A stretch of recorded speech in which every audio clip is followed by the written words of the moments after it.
Muito bem. Então vamos lá, minha gente. O assunto, então, de que nós vamos falar é redação oficial. Nossa, eu dou toda a razão aos alunos que dizem, ai, que coisa chata isso, Augusto. Mas, gente, de um tempo para cá, as bancas começaram cobrando isso. Como é que nós vamos, né, abrir mão disso? Ah, não precisa não estuda nada disso, nem lê. E aí vem a prova, sai o edital lá, eles põem assim, eles põem o programa de língua portuguesa e põem assim, redação oficial. Quero até falar sobre isso. Quando os candidatos veem redação oficial, muitos acham que vão ter na prova questões, que vão ter na prova que fazer uma redação oficial, que vão ter que escrever um memorando, um ofício, não é isso, né? Quando a banca coloca assim, redação oficial, ela quer dizer que você vai ter questões de múltipla escolha na sua prova sobre redação oficial. Mas como assim, Augusta? Gente, redação oficial trata da redação de documentos, ofício, memorando, parecer, ata, aquelas coisas. Bom, eu sei que é chato. Por quê? Se você faz o concurso, é aprovado e classificado, e toma posse e começa a trabalhar, você vai ter que redigir documentos lá, né? Vamos supor, lá no seu cargo. E você tem que seguir regras. Você não pode redigir um memorando como você bem entender. Ah, eu gosto de fazer o memorando assim. Isso não existe, né? Existe uma forma, um modelo. Só que, gente, por que eu digo que eu não entendo por que cobrar isso em prova? Tanta coisa boa para cobrar da língua, né? Existe um tal de manual de redação da Presidência da República. Nesse manual, o candidato, na verdade o funcionário, né, do órgão, encontra tudo o que ele precisa para conseguir redigir o tal documento de forma correta. Por isso é manual, para ensinar. Só que esse manual tem 500 folhas. Eu me lembro de um aluno que falou assim, Augusto, eu vou entrar, eu falei assim, põe lá no Google, Manual de Redação da Presidência da República. Vai abrir para você o manual, você estuda por ali. O que ele fez antes de qualquer coisa? Manual de Redação da Presidência. Abriu o manual para ele nem pensou duas vezes. Colocou imprimir, porque dá para imprimir. Aí ele viu que acabaram as folhas. Não tinha mais folha, nem ele tinha mais folha. Eram 500 folhas. Ficou desesperado. Meu Deus do céu, eu vou ter que estudar 500 folhas só sobre redação oficial? Estou desesperado. E o resto das matérias? Ele nem prestou atenção. Então já estou falando para você. Esse tal desse manual, na verdade, é como se fosse assim uma Bíblia. Tem tudo ali. Não só a parte de redação oficial, como a parte de gramática. Tem crase, tem regência, tem concordância, tem pontuação. Então, assim, o funcionário vai escrever, vai redigir alguma coisa, ficou com dúvida lá na pontuação. Ele dá uma olhadinha lá no manual para ver se consegue tirar a dúvida dele. É isso. Então, você não vai ter que estudar o manual todo, você está estudando comigo. Você só vai estudar a parte de redação oficial. E a banca deixa muito claro que ela se baseia no manual de redação da presidência na parte de redação oficial. Na parte de gramática, pontuação, regência, crase, ela não se baseia no manual. Entendeu, gente? Então, você vai olhar o manual e você vai ver que a parte de redação oficial é a primeira parte. É logo o início do manual. Você, quando abrir, olha o índice. Você vai ver que é logo o início do manual. Aí essa parte você tem que estudar. Eu acho até interessante você imprimir mesmo, para ter essas folhinhas para carregar com você onde quer que você vá. Né? Está na sala de espera do dentista ali, vou pegar meu manualzinho e vou lendo. Claro, levou aquelas folhinhas ali. Por quê? Porque nessa parte do manual tem tudo o que você precisa saber sobre como redigir documentos oficiais. Existem os modelos, até tem foto de modelo, porque tem assim, tamanho de margem esquerda, margem direita, margem superior, não sei quantos centímetros, o tamanho da fonte, né? New Times Roman número 12, se você fizer alguma citação no meio do documento, você tem que usar a fonte número 11, e se tiver alguma coisa no rodapé, tem que ser número 10. Tem isso. Eu aí achei que podia ser tudo com a mesma fonte. Não. E a banca pergunta isso? Já perguntou várias vezes. Por exemplo, se você vai redigir um documento para endereçar para uma autoridade qualquer. Você está lá no órgão em que você trabalha. Aí você vai ter que redigir um documento para endereçar a uma autoridade da secretaria de não sei o quê. Aí, qual tipo de pronome? Qual o pronome de tratamento que você tem que usar para aquela autoridade? Aí você tem que saber se é Vossa Senhoria, Vossa Excelência. Isso tem lá no manual. Os pronomes e que autoridades pedem cada um deles. Você tem que decorar isso. Quais as autoridades do Legislativo, do Executivo, em que eu preciso usar Vossa Excelência? Quais eu preciso usar Vossa Senhoria? É isso, gente. Tem que decorar isso. Depois, por exemplo, a linguagem usada num documento oficial tem regrinhas. Você pode usar a linguagem que você quiser? Você pode escrever um documento oficial do jeito que você fala no dia a dia? Claro que não. Com gírias, frases de efeito, provérbios, isso não existe na redação oficial. Tem que ser a linguagem culta, não pode ter gíria, né? Linguagem culta, agora, clara e objetiva. Porque quando a gente fala linguagem culta, muitas vezes a pessoa acha que numa redação oficial você tem que usar aquele vocabulário rebuscado, né, da época lá de sei lá de quem que ninguém entende. Não, ao contrário. Uma das características da redação oficial é clareza, objetividade. Quer dizer, qualquer pessoa leia e entenda o que está escrito ali. Então você não pode ficar usando palavras que ninguém conhece. Ou então, jargões técnicos. Vamos supor, você trabalha no setor de engenharia. Vai redigir um documento para ser enviado para o setor de RH. Aí você enche aquele documento de jargões técnicos da engenharia. Aquela pessoa que recebe aquele memorando, por exemplo, não entende nada que você pediu ali, que você solicitou, que você, sei lá, porque você encheu de palavras, de termos técnicos da engenharia, e aquela pessoa que recebeu conhece de administração, mas nada de engenharia. Isso está errado. Você tem que redigir de uma forma que a pessoa lá entenda o que você está dizendo. Então, clareza, objetividade são características do documento, exigências, né? Características do documento oficial. Tudo isso está lá no manual. Que tem que ser claro, objetivo, imparcial, conciso. Gente. Por exemplo, tem gente, eu até brinco assim com os alunos. Existe a pessoa que é prolixa por natureza. Você tem, às vezes, aquele amigo que você adora, né? Mas ele acaba sendo chato. Porque ele vai contar um caso para você. O caso, ele poderia contar em 10 minutos. Ele leva 40 minutos contando aquele caso. Você já não aguenta mais, porque ele dá uma volta ao mundo para contar aquele caso. Ele poderia contar em 10 minutos, contou em 40. É a pessoa prolixa por natureza. Gosta de aumentar muito e falar muito. Essa pessoa, muitas vezes, quer dizer, na maioria das vezes, ela é prolixa quando escreve também. O que ela poderia escrever em 20 linhas, ela escreve em 30. O que ela poderia escrever em 10 linhas, ela escreve em 20. Isso aí já está errado. Para o documento oficial, a concisão, a capacidade de síntese é perfeita. Então você tem que ser claro, objetivo, conciso. Todo mundo lê, todo mundo entende o que você escreveu e você foi conciso. Você não ficou divagando, escrevendo linhas ali desnecessárias. Então, tudo isso, todas essas características estão no manual de redação, gente. E eu tenho que estudar isso, Augusta? Tem, gente. É aquilo que eu disse, vou repetir. Você pode até, terminou o curso com a gente, saiu um concurso aí que eu vou fazer. Tá. Aí você vai olhar Programa de Língua Portuguesa no edital.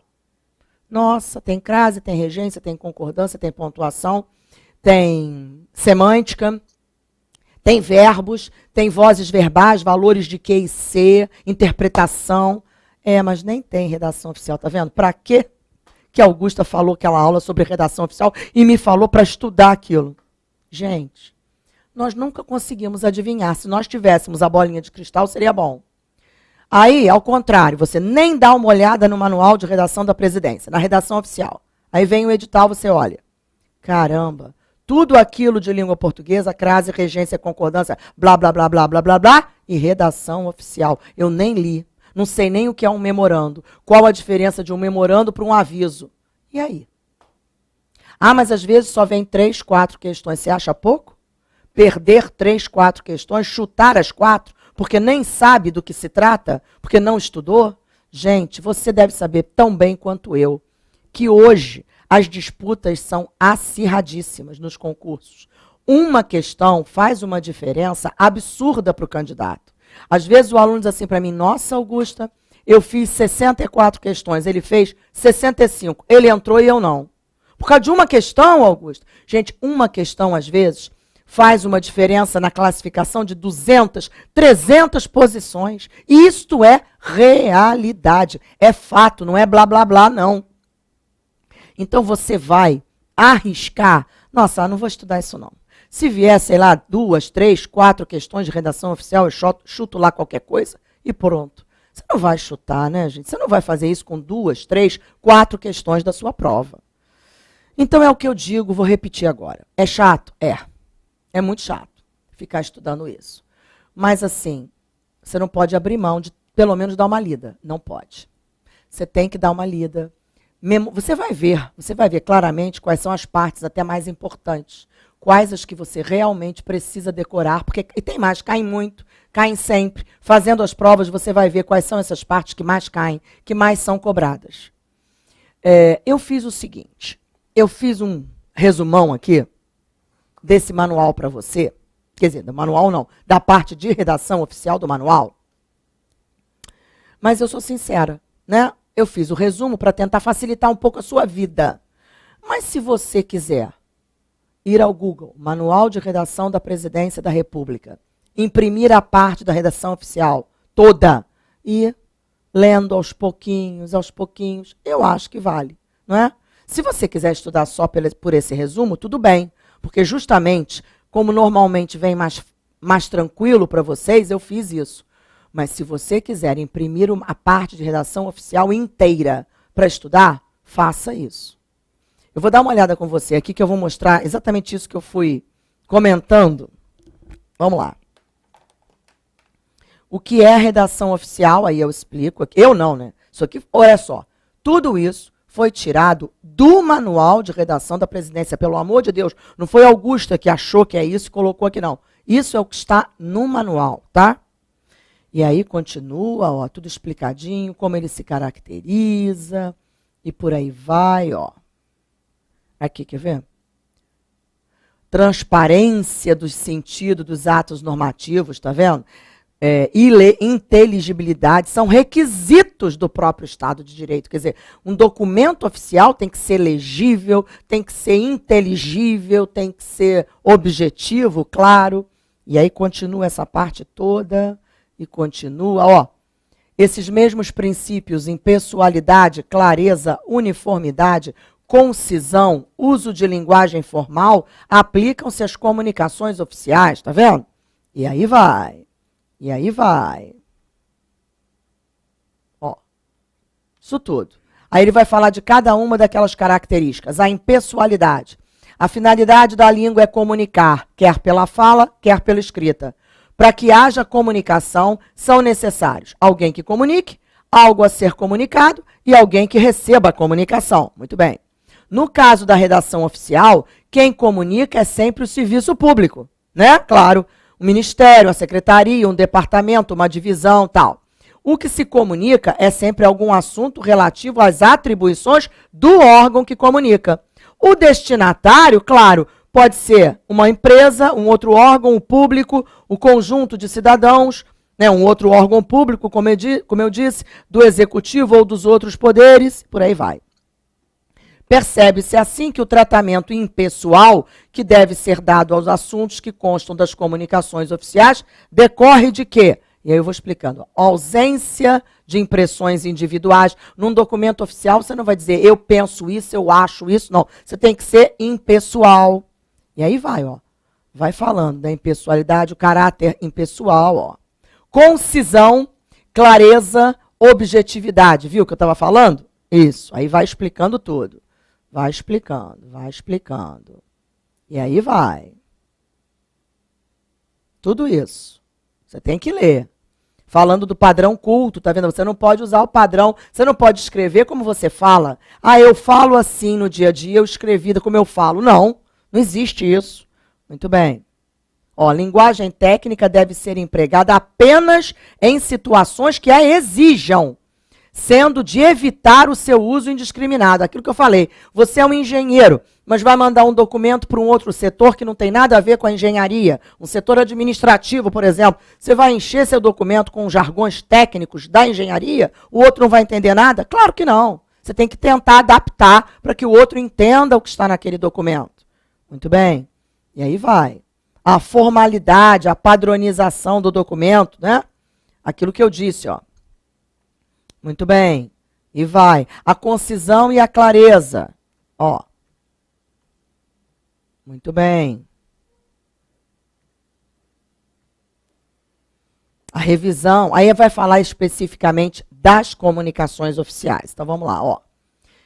Introdução. A redação das comunicações oficiais deve, antes de tudo, seguir os preceitos explicitados antes, né? Que são clareza, objetividade, aquela história. Além disso, há características específicas de cada tipo de documento, claro, não é? Cada documento tem as suas características. Agora ela vai falar dos pronomes de tratamento, ó. Os pronomes de tratamento, de segunda, aí vai explicando tudo, como você tem que usar o verbo, ó. E aí ele vai colocar assim, emprego dos pronomes de tratamento. Como visto, o emprego dos pronomes de tratamento obedece à secular tradição. São de uso consagrado. Aí ele vai dizer assim, o Vossa Excelência para as seguintes autoridades. Então você tem que decorar quais as autoridades que exigem o uso de Vossa Excelência. Ó, do Poder Executivo, o presidente, o vice-presidente, os ministros de Estado, os governadores e vice-governadores, os oficiais generais das Forças Armadas, os embaixadores, secretários executivos dos ministérios e demais ocupantes de cargos de natureza especial, os secretários de Estado de Governo, os prefeitos municipais. Agora, do Poder Legislativo, quem exige o Vossa Excelência?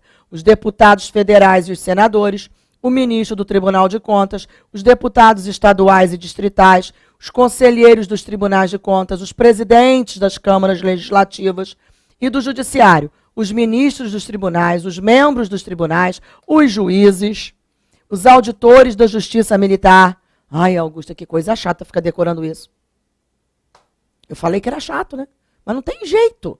Depois, ó, o vocativo a ser empregado em comunicações dirigidas aos chefes de poder é Excelentíssimo Senhor, seguido do cargo. Então, Excelentíssimo Senhor, Presidente da República.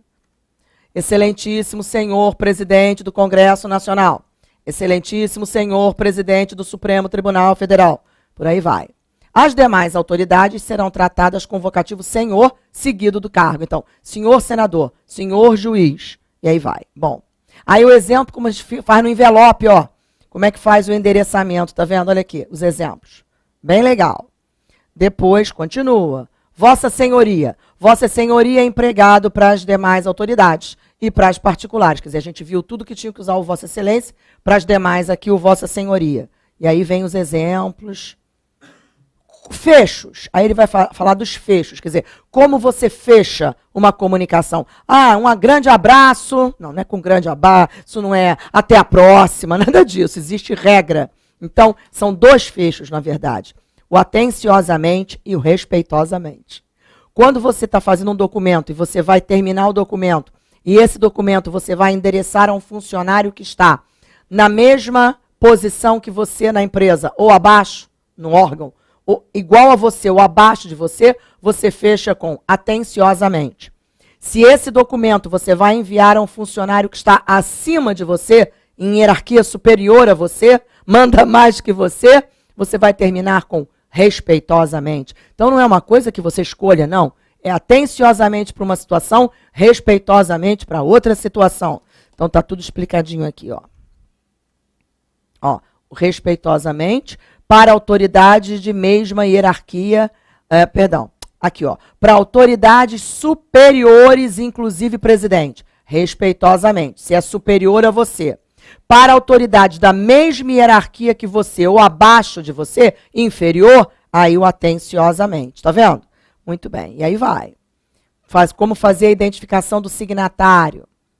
Aí vem o padrão ofício. Então ele diz, há 3 tipos de expedientes que se diferenciam antes pela finalidade do que pela forma.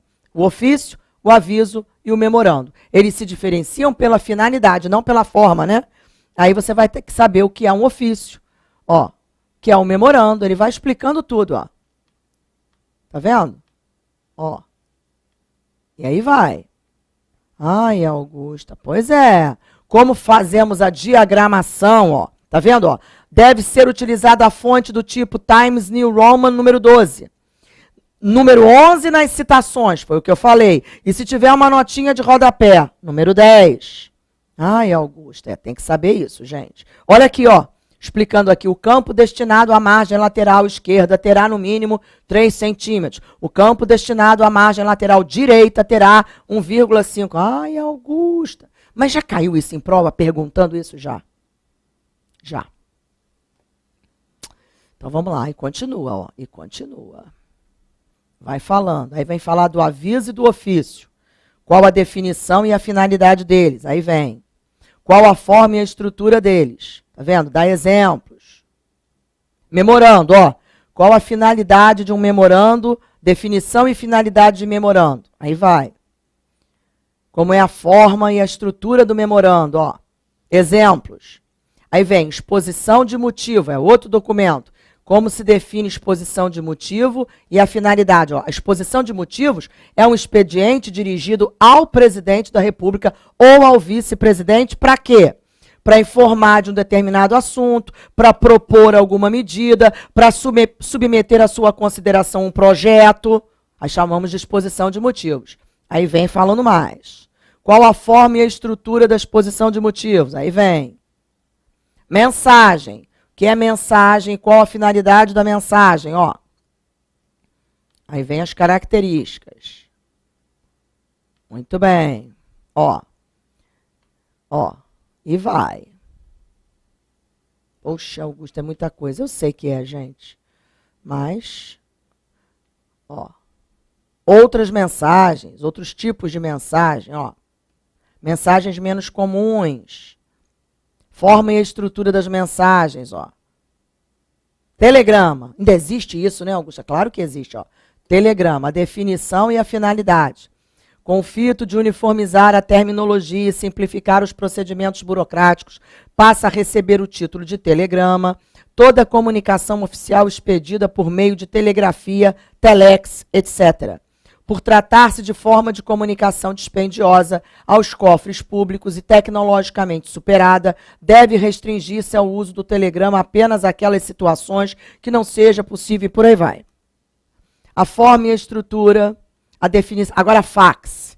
O que é e qual a finalidade? Ele vai explicando, fala do fax. A forma e a estrutura de um fax. E esse aqui que tem caído muito, correio eletrônico. Claro, hoje o e-mail é tudo, né? Todo mundo se comunica por e-mail. O e-mail hoje é forma de documento, sabia? Só que existem algumas exigências a serem cumpridas aí para que aquilo seja um documento. Não é qualquer e-mail que vai ser documento. Claro que não. Eu mando um e-mail para você que é um documento. Se você não acusar o recebimento, já não virou documento. Então tá aqui, ó. Qual a definição e a finalidade? O correio eletrônico, por seu baixo custo e celeridade, transformou-se na principal forma de comunicação para a transmissão de documentos. Qual a forma e a estrutura? Um dos atrativos de comunicação por correio eletrônico é sua flexibilidade. Assim, não interessa definir forma bababá e vai explicando tudo. O valor documental de um e-mail, ó, nos termos da legislação em vigor, para que a mensagem de correio eletrônico tenha valor documental, para que possa ser aceito como documento original, é necessário existir certificação digital que ateste a identidade do remetente na forma estabelecida em lei. Bom, voltei. Então, minha gente, isso aqui é um resumo. Repito, um resumo. Eu fiz um pacote. Se você pegar direto o manual de redação da presidência lá no Google, você vai ver que é maior que isso. Tem mais coisas. Eu acho que vale a pena até você ter, imprimir para você ter. Isso aqui é o que cai sempre, cai toda hora, mas eu acho que vale a pena você ter ele completinho. Não são as 500 folhas, só a parte da redação oficial, né? E uma coisa interessante, assim, sempre, eu acho que é quando você pegar uma prova, curiosamente para fazer como exercício, você observar as questões de redação oficial também, porque eu tenho um aluno que diz assim para mim, Ah, eu peguei uma prova que aconteceu em tal lugar, uma prova boa, peguei para fazer como exercício, Augusto, e eram 20 questões de português. Só que quando eu olhei, eram 16 de interpretação e gramática e 4 de redação oficial. Nem olhei. Por que não olhou? Tem que olhar. Faça. E eu errei isso, hein? Nossa, o pior é que eu marquei com uma certeza. Eu achei que era isso aqui, sem dúvida. Marquei e errei. Então eu não sei aquilo. Então, vai lá no manual. O que foi que eu errei? Ah, eu confundi aviso com sei lá o quê. Vai lá, dá uma lidinha. O que é aviso mesmo? O que é isso? Qual a característica? Isso aqui é documento de quem enviando para quem? É assim, aos pouquinhos. Não tem outra coisa. Não tente estudar isso aqui num dia só. Porque você vai ficar capenga. Você vai achar que estudou tudo, que conseguiu decorar tudo. E, na verdade, não conseguiu decorar tudo. Não é? Então, assim, divida. Estude uma parte hoje, uma parte amanhã, faça uma divisão mesmo, um programa de estudo. Eu vou estudar umas 4 folhas por dia. Vou marcar essa meta. Pronto, faça uma meta de estudo. Eu acho que é extremamente produtivo para o candidato fazer isso. Não só com redação oficial, claro, mas com as suas matérias todas. Com português também. Nossa, está terminando a turma, né? Já vi crase, regência, concordância, pontuação, orações, análise sintática, verbo, tudo isso com a Augusta.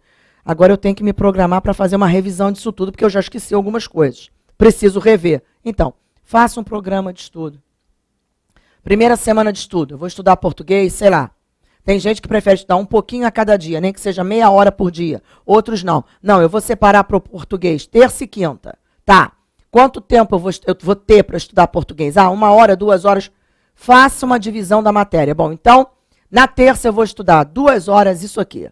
Na quinta eu vou estudar mais 2 horas isso aqui. Gente, o estudo arrumadinho, né? Assim, tudo fica melhor, rende muito mais. E dá uma ideia para você do que você realmente está estudando e o que você está deixando para trás. Não só em português, nas outras matérias também. Porque às vezes o aluno vai estudando. Aí vamos supor, chega domingo, ele pensa assim, deixa eu pensar o que eu estudei nessa semana. Bom, segunda eu estudei constitucional e português. Aí na terça eu dei mais uma estudada em constitucional e estudei um pouco de administrativo. Aí na quarta, eu estudei administrativo de novo, só. Na quinta, eu estudei só constitucional.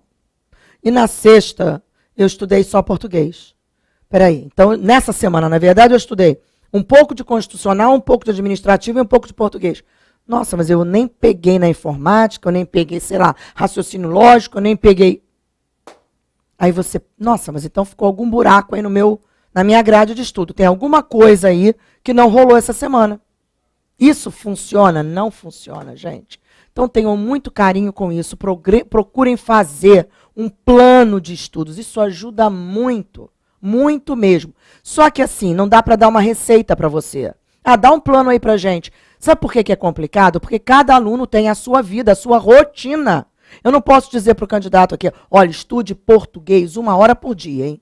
Se ele só tem 1 hora por dia para estudar, como é que eu vou dizer para todo dia ele tirar essa hora que ele tem para estudar só português? Então eu não estudo o resto. Constitucional, administrativo, esqueço. Entendeu? Então isso é muito pessoal. Você sabe.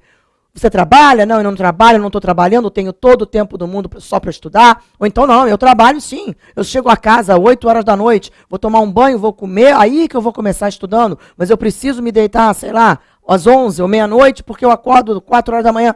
Cada um sabe a sua rotina. Então fica complicado o professor dizer, faz isso assim, assim, dessa forma.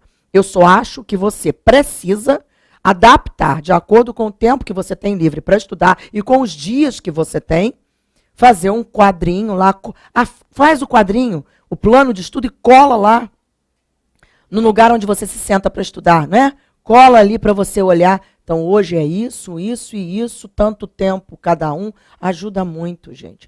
Tem aluno que diz assim para mim, isso não fica uma coisa muito mecânica, parece um robozinho estudando? Ninguém quer transformar vocês em robô, gente. Agora, eu acho que ajuda. Não é para você ficar robô, virar um robozinho, não. Você tem a flexibilidade da vida, né? Mas assim, pelo menos você ter tentativa de uma disciplina de estudos, com regularidade. Não é? Minha gente, então hoje nós fechamos aqui. E nas nossas próximas 2 aulas, nós vamos só resolver questões. E aí, claro, eu vou pegar esses assuntos, né, e vou trazer questões de provas anteriores para fazermos juntos aqui. Tá bom? Beijo grande para você, até a próxima.